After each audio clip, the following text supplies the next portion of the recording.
Hey Grace Point, my name is Annalise Dinkelbein from Franklin, Tennessee, and we are so happy that you joined us today, virtual or in person. I want you to know that no matter who you are, who you love, or how you exist in this world, you will always be celebrated, welcomed, and loved. Enjoy the service. Good morning! Grace Point, you're here! We're so glad to see all of you. Will y'all stand with us as you're coming in? Come find your seats. Let's all sing together. You can hold my hand when you need to let go. I can be a mountain when you're feeling valley low.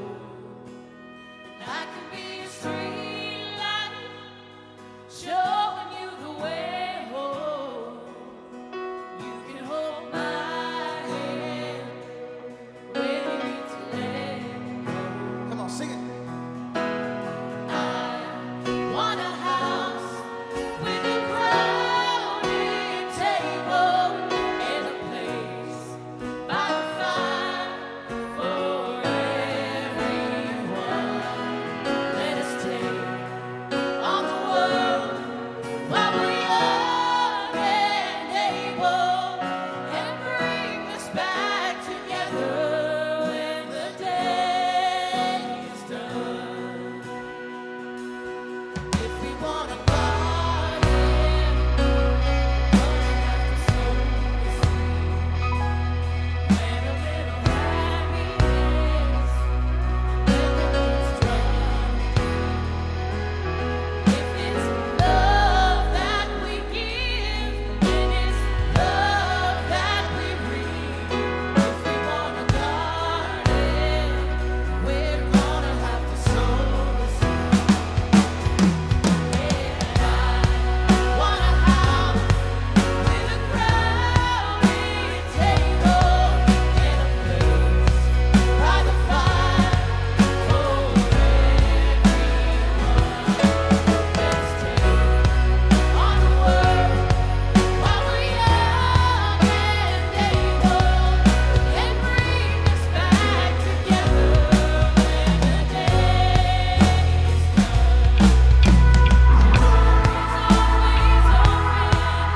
Your picture's on my wall.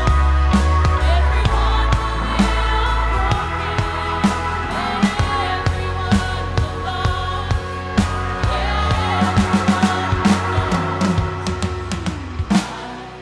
want a house with a crowded table and a place by the fire for everyone.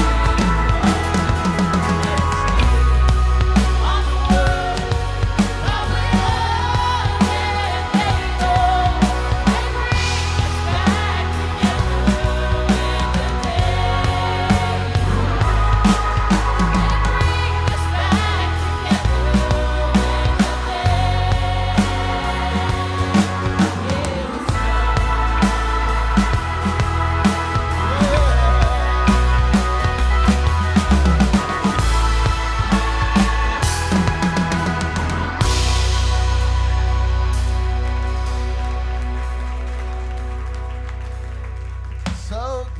So good. It's so good to be with you today on this Sunday, whether you're here in Nashville, Tennessee, online. We love our online community.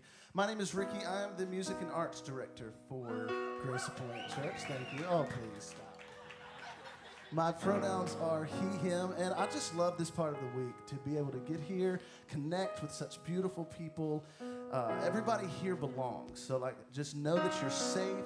You're loved, you're celebrated, and we're so glad that you're here. What we would love for you to do is maybe connect with somebody besides you. This is what we call the meet and greet. And so I know some people, this is their least favorite part of the whole day. But we would love for you to introduce, maybe have a conversation with someone. We will be back here with some music and service in a couple minutes. Go meet and greet.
everybody. I love hearing everybody meet and mingle, and I know, though I haven't seen it, that the online community is doing the same. Good morning to our online community, sending you all so much love.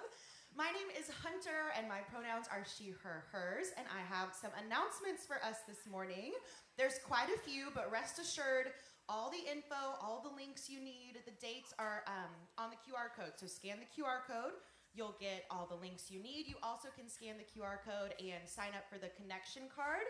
If you don't have our newsletter yet, that's a great way to do it. All this information will be in there as well.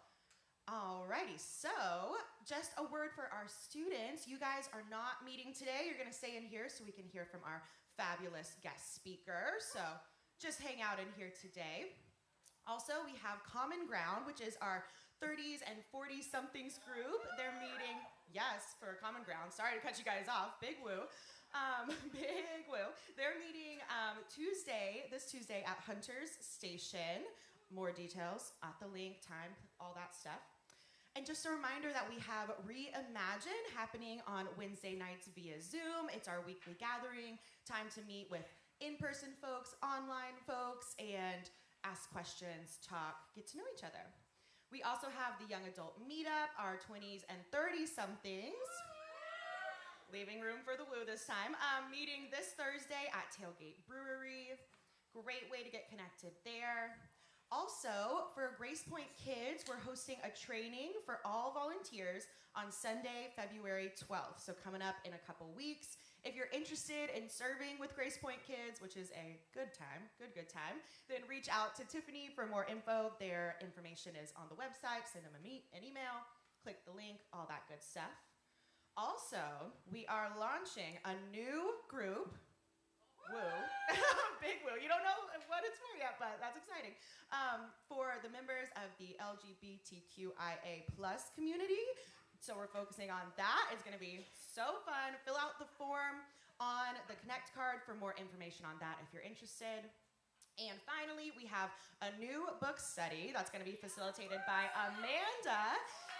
Yes, so excited for that. It's over the book Inspired by Rachel Held Evans, and the first meeting is Thursday, February 9th. And last but not least, we just want to thank everybody who gives financially to Grace Point to help this work of an inclusive and transformative and affirming community happen. And if you are wanting to partner with Grace Point in that way, there's lots of ways that you can do that. You can text Grace Point to 7797. You can go to gracepoint.net/give. You can scan the QR code on the screen or in front of you, or you can give at Venmo at GracePointTN. So lots of ways to get involved there, and we thank you guys so much for supporting the work of Grace Point in all the ways you do. We are gonna do a communion now, so if you want to participate in communion and don't yet have the little to-go element, you can raise your hand and someone will bring that by to you. And over to Josh.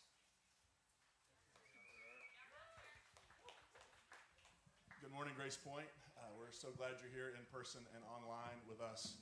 We are going to enter into a time of communion, which I'll explain in just a moment. But as we're getting ready for that, especially those of you online, if you're gathering your stuff, whatever you're going to use, you know, one of the things that has become, as a pastor, really challenging is figuring out what crisis we're going to respond to every single Sunday. Just last week we were talking about a mass shooting. This week we're talking about the brutal murder of Tyree Nichols. And it hit me again and again that if you want a picture of where we are in our country at this point, it is that an armed white mass shooter can be taken into custody without harm, and an unarmed black motorist cannot survive a traffic stop. And as I think about the injustice of that, I also can't help but think about what we're about to do, which is communion, which is this ritual that Christians have embraced, which means lots of things to lots of people. For us, it tends to focus on the fact that everybody belongs and that we're all included. But today I want to ask us to think about it in this other way as well. Everybody belongs, we're all included, and communion is really about a vision for a world that does not exist yet. It is a vision and a hope for a world of justice and peace and mercy and compassion. When Jesus talked about that, he talked about the kingdom of God. Kingdom is kind of an antiquated term. We might call it the kingdom of God, the commonwealth of God, the justice of God in the world, the dream of God for the world. And so today, as we sit with our anger, which is deeply, deeply justified, as we demand better from those who are called to protect and serve, as we demand better from ourselves, we also long for a world that does not yet exist. And it is a world that will not be imposed from the top down. It is a world that we will have to create. Because to use the words of Augustine, without us, God won't, and without God, we can't. But without us, God won't. It will begin from the ground up. Are you with me? So today, as we take communion, we are making a toast to a world that does not yet exist and a commitment to do everything within our own power to bring that world into existence. Are you with me? All right, so when you came in, hopefully you were given one of these little things. This is a self-contained communion experience. If you lift the top off, there's bread, and then you lift the second lid off, and there's grape juice, okay? And every week we have, every time we do this, which is, from now on, we're setting aside the last Sunday of each month to be the Sunday when we do this experience together. We have a liturgy, a reading we do together to welcome us all and to make sure everybody in the room and online knows exactly who they are, that they are beloved, and that there's a space for them here. So will you say this with me? Come to this table, you who have much faith and you who struggle with believing, you who have been here often and you who have come for the first time, you who are at peace and you who feel despair. We are all part of the human family, and there is a place for us here. Christ invites everyone to the table. May this bread and wine unite us all.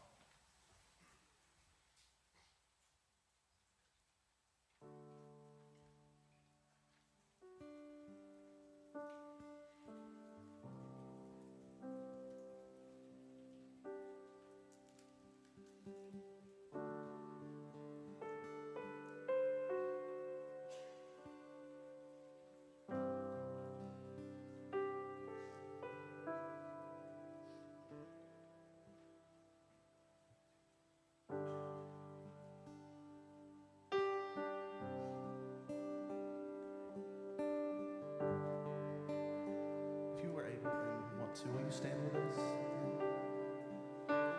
Blessed are the ones who do not bury all the broken pieces of their heart. Blessed are the tears of all the weary, pouring like a sky of falling stars.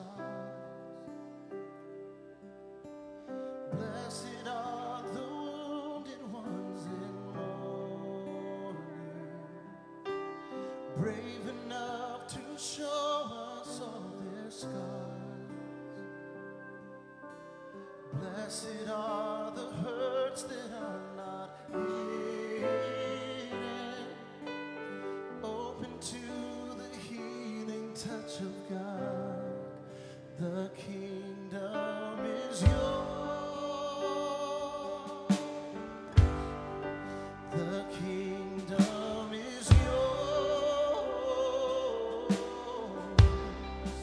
Hold on a little more. This is not the end.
Blessed is the faith of those who persevere.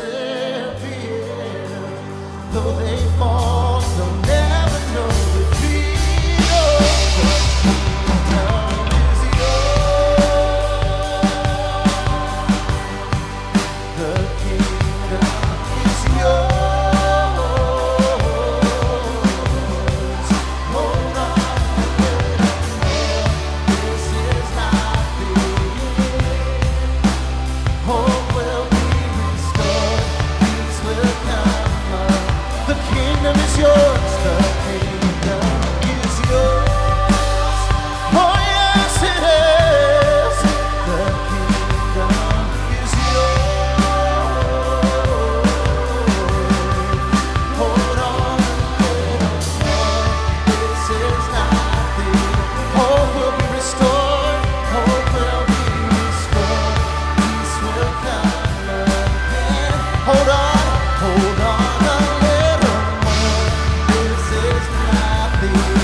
You can have a seat. Thank you.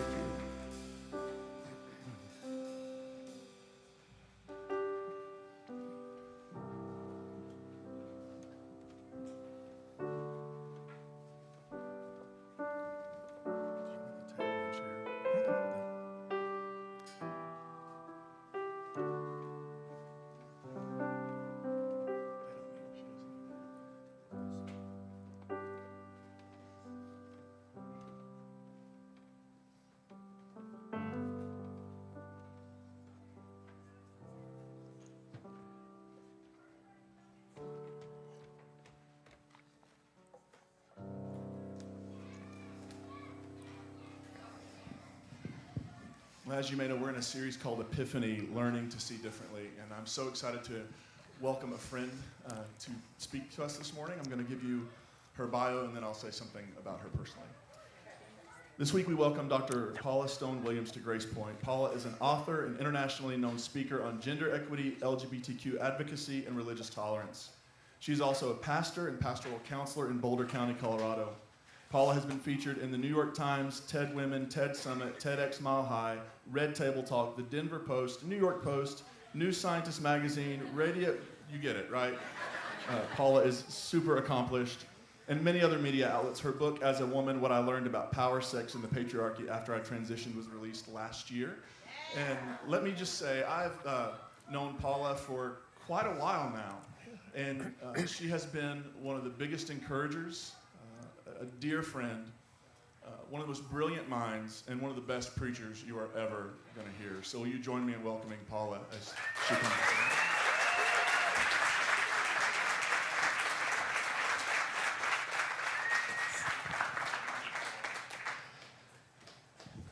So it's years ago, and we were on vacation in Canada, and I was looking forward to going fishing with my 3 brothers-in-law.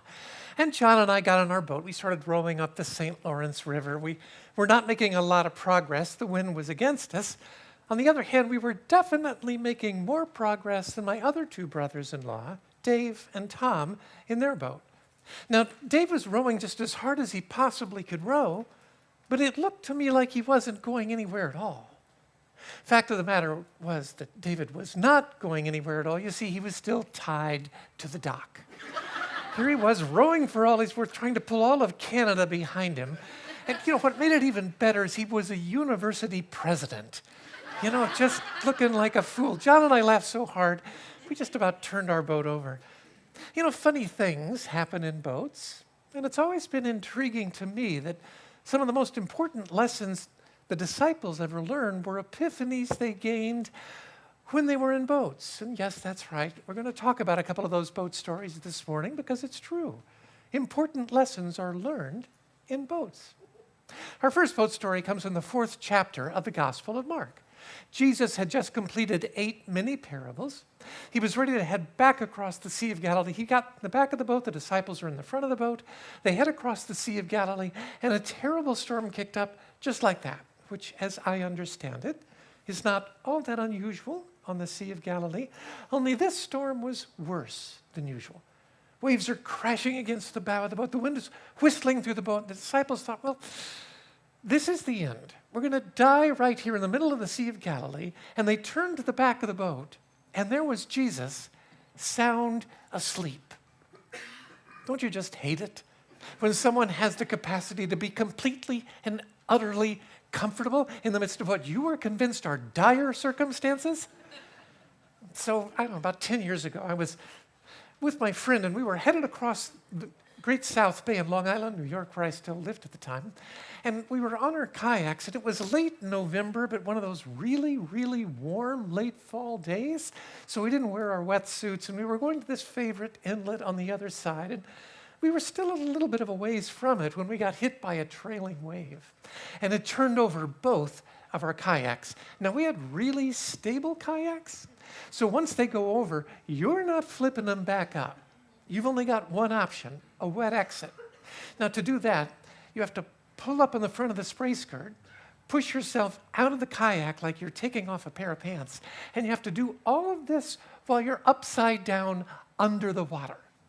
And did I mention it was late November? That water was so cold. When I finally got to the surface, I'm like, we're going to die, we're going to die. I'm desperate. And I looked over at my friend who's just as calm can be. I'm thinking, we got to swim to the shore. And he said, Paula, stand up. Yeah, sure enough. Water was about 4 feet deep, just kind of pulling the kayak along. Well, that's what's going on here. The disciples are terrified for their lives. Jesus is sound asleep in the back of the boat. They wake him up not because they really think he can do anything, but because they're desperate for any kind of help. And at this point, Jesus says, "Oh, you of little faith." And then he speaks to the storm, just 3 words. He says to the storm, "Quiet, be still." And the storm just stopped. Now, I can say that all day long to my 5 granddaughters. Nothing ever happens. Jesus says it one time to the storm, and the storm just stopped. Now, I imagine at this point the disciples were probably feeling a little foolish for having said anything to Jesus in the first place. But very quickly it occurs to them, if at first they were terrified of the storm, now they just found a far more compelling reason to be terrified. Now they're terrified of this man, Jesus. Who is this man that with a few simple words, he can calm a raging storm? I know how they felt about Jesus. They were drawn to him and yet frightened of him all at the same time. Did you ever watch little kids at Christmas time? They can't wait to go see Santa Claus until it's actually time to go see Santa Claus. Then they see this large, formidable figure all dressed in red with a long white beard, and hey, he knows when you're sleeping. He knows when you're awake. He knows if you've been bad or good. No wonder they cry their eyes out when they have to sit in the old man's lap, right? They're drawn to him, frightened of him, all at the same time. C.S. Lewis had an understanding of these kinds of things. In his Chronicles of Narnia series of books, Aslan, the lion, is the hero of the books. And the children are very taken by Aslan, but at the same time, they're kind of frightened of him because he's a lion. And if he wanted to, he could tear them limb from limb. And Lewis was fond of saying throughout all 7 books that Aslan was not a safe lion, you know. He's good, but he's not safe. And that was the first epiphany for the disciples. The recognition that Jesus was good, but he was anything but safe. You know, I knew from the time I was 3 or 4 years of age that I was transgender. In my naivete, and I think my white male privilege, I thought I got to choose. I thought a gender fairy would arrive and say, okay, what's it going to be? But alas, no gender fairy arrived, so I just lived my life. I didn't hate being a boy. I just knew I wasn't one. Went to school, got married, had kids, built a career, but the call toward authenticity has all the subtlety of a smoke alarm. And eventually decisions have to be made. And so I came out as transgender and promptly lost every single one of my jobs. I had never had a bad review. And I lost every single job within 7 days. In all 50 states of the United States, you cannot be fired for being transgender, but in all 50, you can be fired if you're transgender and you work for a religious corporation. Good to know. It's not easy being a transgender woman. People often ask me, do you feel 100% like a woman? And I say, well, first of all, if you've talked to one transgender person, you've talked to exactly one transgender person. I'm not going to speak for anybody else. I feel 100% like a transgender woman. There are a lot of things a cisgender woman knows I will never know. That said, I'm learning a lot about what it means to be a woman, and I'm learning a lot about my former gender. And I'm here to tell you the differences are massive. Let's start with a little stuff, like the pockets on women's jeans. Somebody explain these to me? You can't put anything in there, a paper clip maybe. You know, I bought a pair of jeggings not long ago. They have stitching there that makes you think there's a pocket, but no, there's no pocket there. You know, last year I spoke at the Levi's Corporation headquarters in San Francisco. Finally, my chance to find out. Yeah, nobody there knew either. Yeah, they're just really small. Yeah, you think so? Or the size of a woman's wardrobe. As a guy, it was simple. I had, 5 pairs of jeans, a couple of pairs of khakis, a blue sport coat, some button-down collar shirts. What do you really need? As a woman, I have closets and closets full of clothes, because if you wear something too often, people notice. Well, men don't notice because they're men, but women notice, and they will judge you for it. Here's something you will never hear spoken to a man. You will never hear anybody say to a man, oh, dude, that's not a good haircut for a man over 50. Because we don't care if a man looks like he's over 50 or 60 or 70 for that matter. But a woman, people say, who's your hairdresser? As if to say, do you really even have a hairdresser? And if you do, does she know you're over 50? There's no way a well-educated white male can understand how much the culture is tilted in his favor.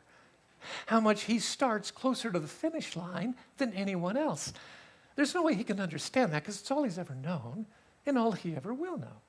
And conversely, there's no way for a woman to really understand the full import of that because being a woman is all she's ever known. Now, she might have more than an inkling that she's working twice as hard for 75% as much, but really she has no idea how much more difficult it is for her than it is for the guy in the Brooks Brothers jacket in the office across the hall. I know. I was that guy. Now, the truth is, I will not live long enough to lose my white male privilege. I brought it with me when I transitioned, but that doesn't mean I don't see my power diminishing. So I was brought onto the board of a large nonprofit. We have a big annual conference. We had a new CEO. We were discussing in a board meeting as to whether or not we would have her speak for the conference, give a keynote. And I said, well, she's not exactly a public speaker. It might be better if we interview her. But if you want her to give a keynote, I'm happy to coach her. At which point, a powerful white man in the room said, well, if we're going to do that, why don't we hire a real coach? Now, a lot of people in the room knew exactly what I've done. I mean, I waited particularly for the women to speak up, but that's another thing I've discovered. Women tend not to empower one another, but that's a different conversation for a different day. What I wanted to say was, because nobody spoke up, what I wanted to say was, I've done 3 TED Talks that have had over 9 million views. I'm a speaker's ambassador for TED. I'm a speaker's coach for the largest TEDx in North America. I've taught speech at 3 universities, 2 in the United States, 1 in Europe. Tell me, what part about that does not make me a real coach? But instead I said nothing because, well, if I say something, now I'm just that woman. There's no way a well-educated white male can understand how much more difficult it is for a woman. When I came out as transgender, I lost every single one of my jobs. I was a national leader in my denomination of 7,000 churches. I knew literally thousands of people by name. I'd been with the organization for 35 years. I'd taken them from a budget of $160,000 to a budget of $4 million. We were the largest in the nation of what we did. And I was gone in 24 hours. I lost my pension. which was worth $1 million because they could. And I've knew thousands of people by name, but post-transition, I've had substantive conversations with exactly 6 of those people. 6. Here's the truth the disciples discovered that day. The truth will set you free, but it's likely to make you miserable first. You know, we as humans like to think that the truth is more important to us than belonging, but it's simply not that way. I'm a psychotherapist by trade. My doctorate is in pastoral counseling. So I'll have clients who are coming to grips with the abuse they received at the hands of a family member, often their father, and they're ready to confront that perpetrator. And it's a moment of great courage for them. And so as they're preparing to confront the perpetrator, they say, you know, the entire family, the rest of my family, everybody knows this took place, so I know they will all back me up in this. And I have to say, oh yeah, actually probably not. And I hate it, but 99 out of 100 times I'm right. They don't. Because even though the rest of the family knows who the perpetrator is and knows what happened, they are not willing to speak up for the truth because belonging, for most of us, is more important than the truth. The disciples discovered that day, the truth will set you free, but it will make you miserable first. So we move on to the second lesson that the disciples learned in a boat. 6th chapter of the Gospel of John. Jesus had just finished feeding 10,000, 5,000 people from a few loaves and fishes. A spontaneous party erupts among the people. We have a new king for Israel, King Jesus, not interested in being a political king. He leaves, tells the 12 to go back down and cross the Sea of Galilee. You can see them shuffling down to the seaside thinking, the time was so right for him to make himself king. You know, and they look at the boat, they look at the water, they look at the boat again. Deja vu sets in. We don't want to do this. And they head out across the Sea of Galilee, and sure enough, a storm kicks up again.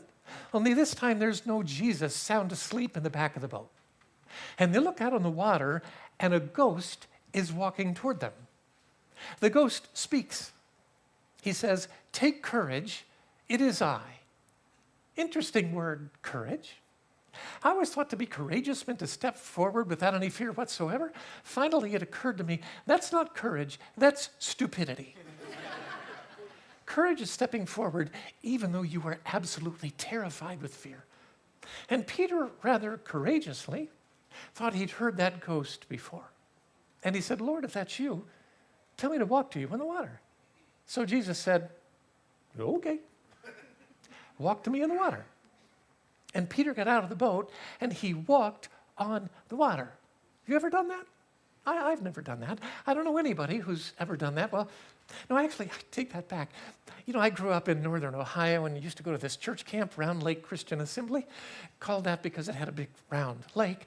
And so one year, they were doing this Bible drama, and they decided to do a Bible drama of this story, and it was really kind of cool because there was this floating dock in the middle of the swimming area, and they filled the floating dock ballast just with enough water that it sank right down to water level, which was really kind of cool because Jesus looks like he's actually walking on the water, but then unfortunately, Jesus couldn't tell where the edge of the dock was.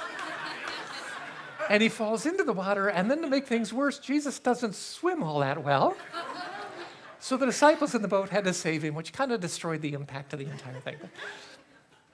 You know, I've never walked in the water, neither have you. Peter got out of the boat and he walked on the water. You know, he took his eyes off Jesus, fell into the water. Who cares? That's not the important point. Of course he took his eyes off Jesus and fell into the water. The important point is that he had the courage to get out of the boat and walk in the water in the first place. Joseph Campbell called it the hero's journey. It's common to every culture, every late age, every language, every ethnicity, every people group. The elements are always the same. An ordinary citizen is called onto an extraordinary journey onto the road of trials. And initially, they reject that call because they're not stupid. It's the road of trials. Nobody willingly goes onto the road of trials. But now they know they've been called. And so they're miserable because they know they've been called and they've rejected the call. and a spiritual guide comes into their life, a Yoda, if you will, who gives them the courage to answer the call onto the hero's journey. And they answer the call, and sure enough, it's a road of trials, it's miserable, and then it gets worse. Invariably, on the hero's journey, it gets worse. They find themselves in a deep, dark cave. It's what Dante was talking about at the beginning of the Divine Comedy, when he said, in the middle of the road of my life, I awoke in a dark wood, where the true way was wholly lost. Yeah, the dark cave on the hero's journey. It's Shakespeare's Macbeth. Life is but a tale told by an idiot, full of sound and fury, signifying nothing. Yep, it's the angst of existential despair in the deep, dark, black cave on the road of trials, on the hero's journey. John of the Cross called it the dark night of the soul. So you're on the hero's journey, you're on the road of trials. Now you're utterly and completely lost in a deep, dark cave, and you know what?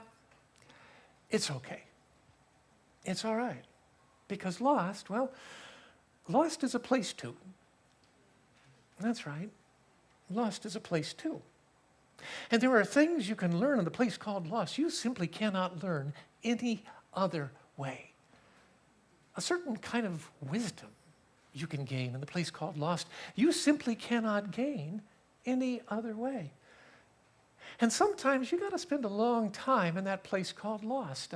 A week, a month, a year. It's not pleasant. It was probably a year in the first year after I transitioned. And then again, the last 18 months, I found myself in that deep, dark cave, the place called lost. It is not ever fun, but it's necessary. Because otherwise, you don't gain the wisdom you need to gain. Rilke talks about it beautifully in his poem, The Man Watching. That poem ends like this. He says, winning does not tempt that man, the man truly watching his life. Winning does not tempt that man.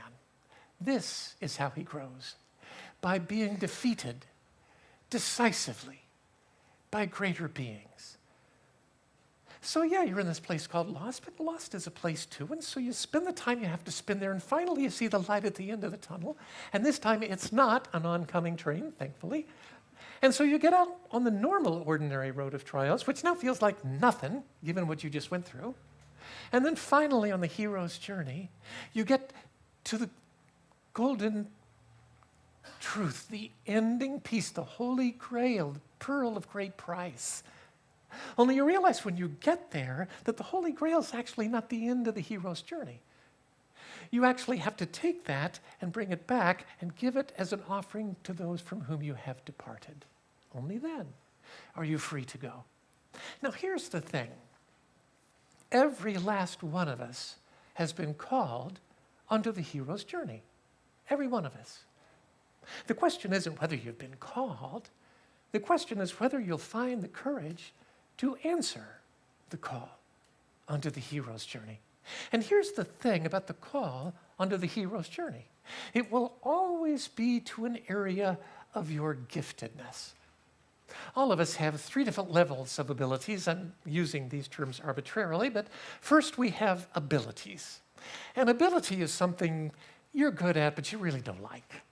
So I have my own small corporation, and I do the books for the corporation. I'm good at it. I really hate it. I don't like it at all. That's an ability. We also have gifts. A gift is an ability you have that you enjoy so much, you lose track of time when you're doing it. I love the gifts that God has given me.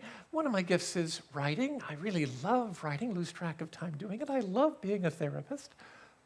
But then we also have a pinnacle gift. A pinnacle gift is that one thing where everybody says to us, oh, this is what you are called to do. This is your sweet spot. So I have the wonderful privilege of coaching TED speakers. I help them get ready for their 12-minute speech, to memorize the speech, to know how to control a room of 5,000 people. And these are people with brilliant ideas who are invariably terrible speakers. We're talking nerd scientists. And I have the best job in the world. I get to take a nerd scientist and give him jazz hands. You know? And it's great. These are like people who changed the world.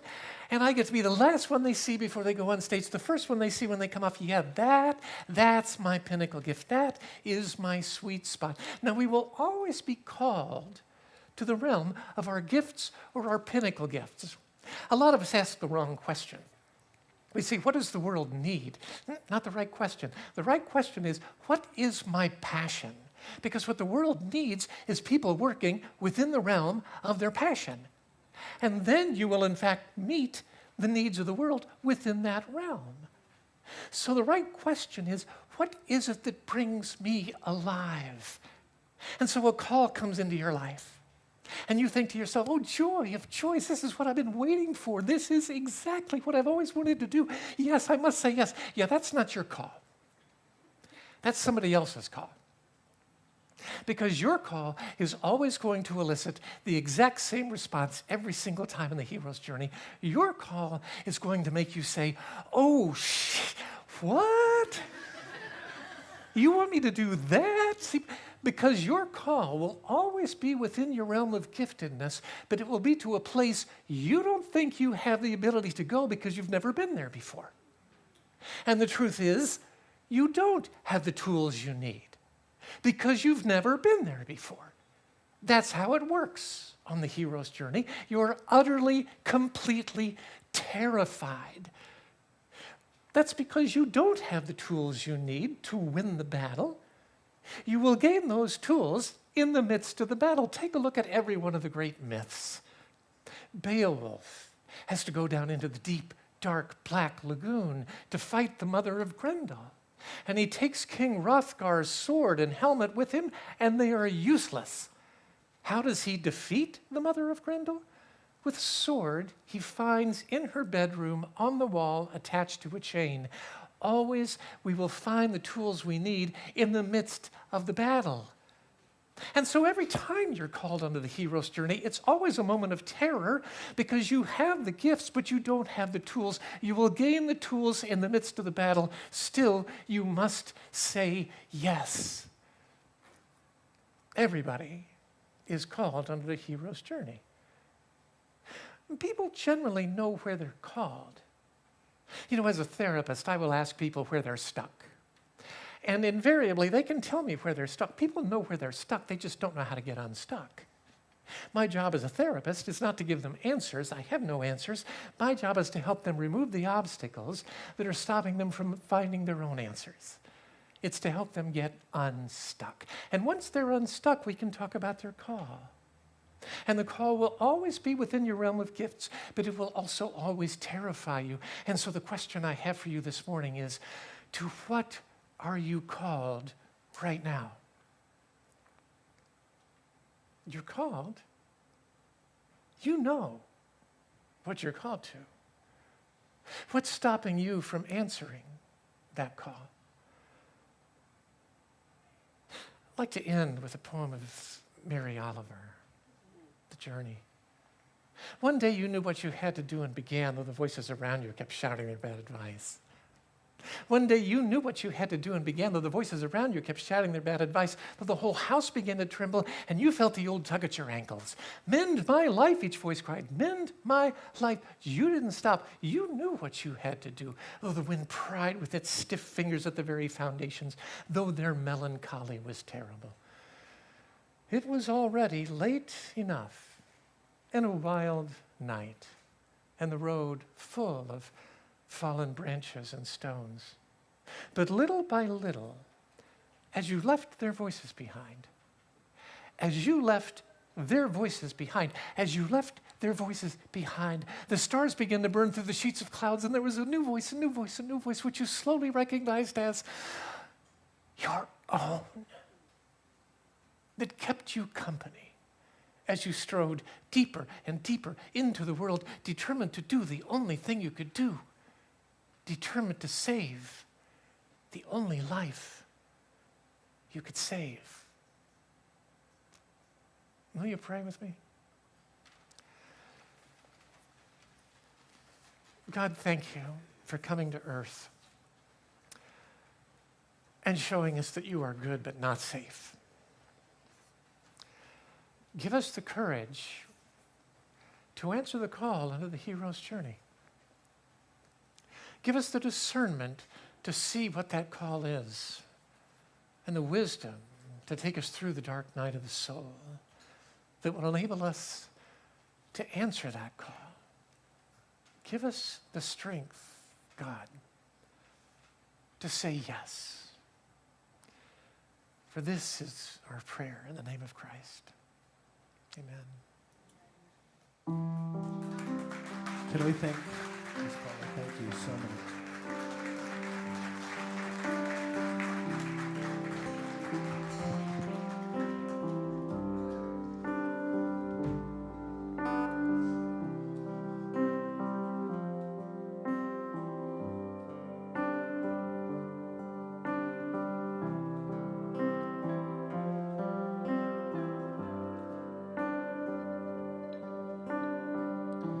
Speak to me when the silence stills my voice.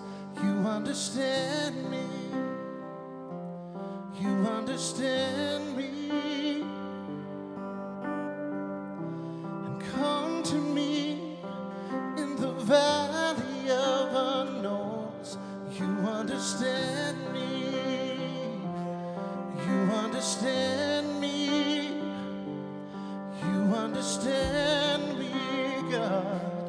You understand me. So I throw all my cares before you. My doubts and fears don't scare you. You're bigger than I thought you were. You're bigger than I thought. So I stop all negotiations with the God of all creation. You're bigger than I thought you were. You're bigger than I thought you were.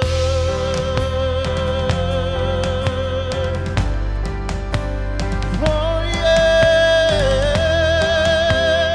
yes, you are.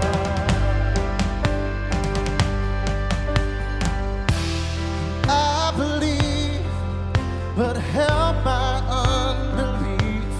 You understand me. You understand me. Oh, and help me reach the faith that's underneath. 'Cause you understand me.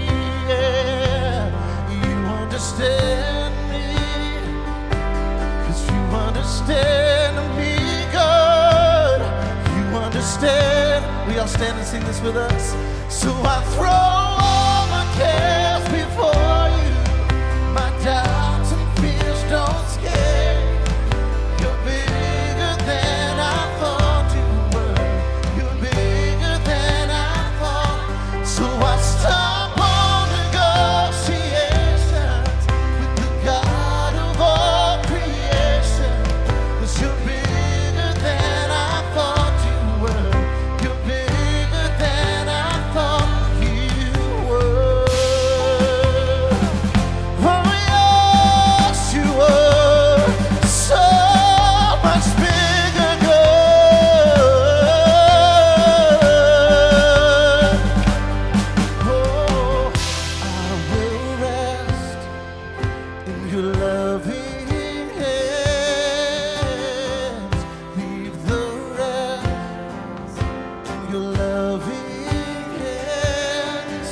Oh, I will rest in your loving, and I'll leave the rest. Leave the rest in your love. Come on, let's sing that again. Oh, I will rest. I will rest. Your loving, I'll leave everything else, God. Leave the rest. Your loving, yes, I will rest. I will rest. Your loving, I'll leave everything. Your loving hands. So I throw all my cares before you. My doubts and fears don't scare you. 'Cause you're bigger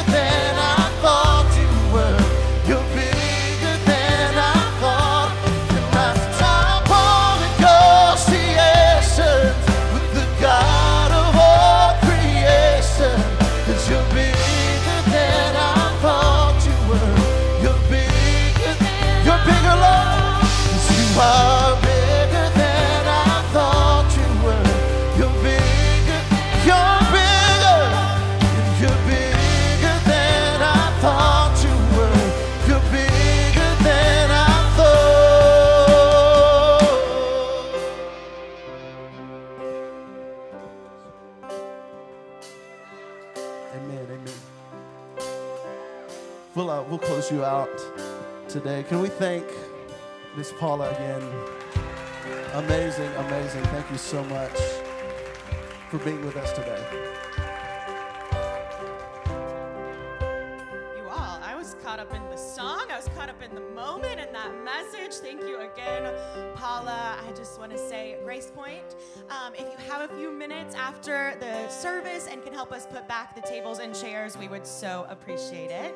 Your benediction today comes from the theologian Howard Thurman. It's right in line with the message we heard this morning. Howard Thurman says, don't ask yourself what the world needs. Ask what makes you come alive, because what the world needs is more people who have come alive. Grace Point, we love you and we are proud of you. We will see you soon. Everybody have a great week. See you next time.